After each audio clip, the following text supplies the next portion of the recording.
Have you had? Oh, sorry. Have you had a nice trip so far? Very special trip because yesterday when I went to the Heathrow airport, it was quite empty. Sounds like everybody go home. Very few go to other countries.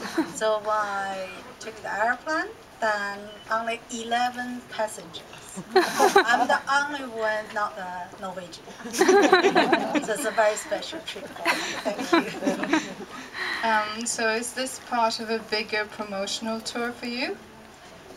Actually, I just come back from Singapore, New Zealand, Australia, and America 2 weeks ago. And 3 months ago, I was in China. So, yeah, this is part of the book tour, and also part of the feeling I come back in Norway. I really love your country very much. Not just a beautiful landscape and warm hearts. Every time I come here, you know, I make new friends. Thank you. Thank you. And now you're here to promote your latest release, which is called Message from an Unknown Chinese Mother, or Tapte døtre in Norwegian. And it seems that you have made a profession out of telling the stories of Chinese people, in particular women. Why is that, do you think? Actually, I thought I knew what's the reason. And in fact, a few months ago, I was in Germany, and Hamburg. I gave the talk. Then the professor come to me and said, Xinran, I've been research on your writing. And he holds lots of papers. And he said, do you know what you're writing for? I was very surprised. Someone asked me this question. I thought I knew what that for.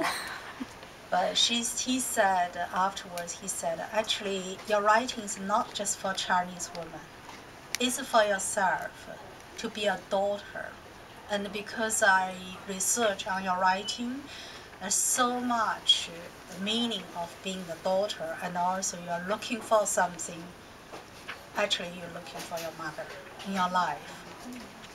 I was very shocked, and actually I was very emotional. That night I couldn't sleep. The why? Because when I became a journalist in 1988, I was over 30 years old already. I thought I knew my country. I knew everything because I've been educated in the top university. I've been worked in the university, military university, over 12 years already.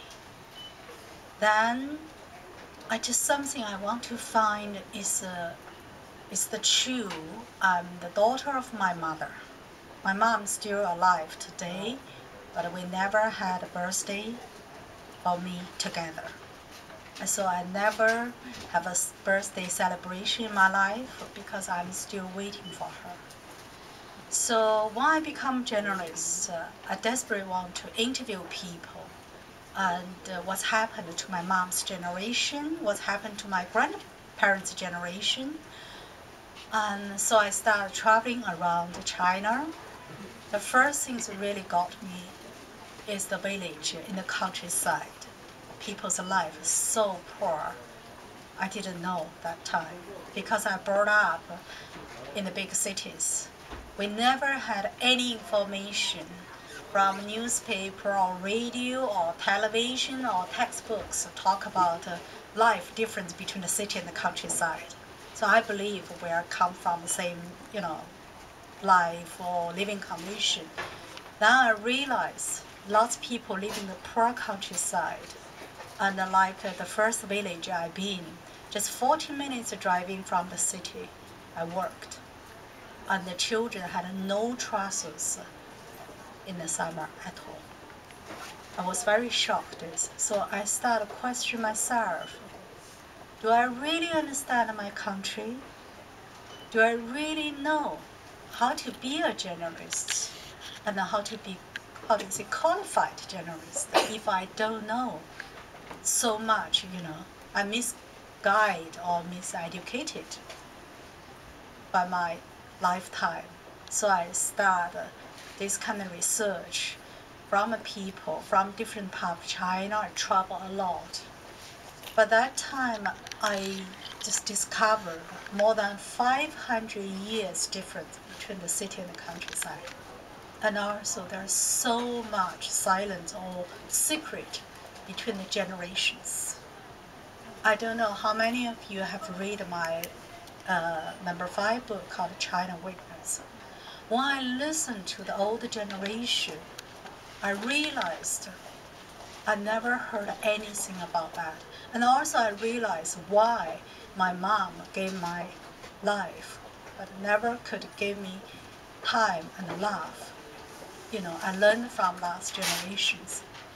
So when I started running this radio show for women, I got letters again and again, sometimes more than 200, 300 letters every day.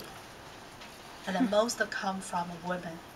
Some woman I remembered, and she said, I paid a potato for letter. 1 potato, 1 carrot. I didn't realize the letter so short. Only 100 potatoes, only 100 characters by my 100 potatoes. That is the food for my family, whole week's food. So it's so much I want to talk to you. So Xinran, could you come to see us? So I didn't realize, you know, my short visit means a lot to people. Like 3 months ago, I was in China.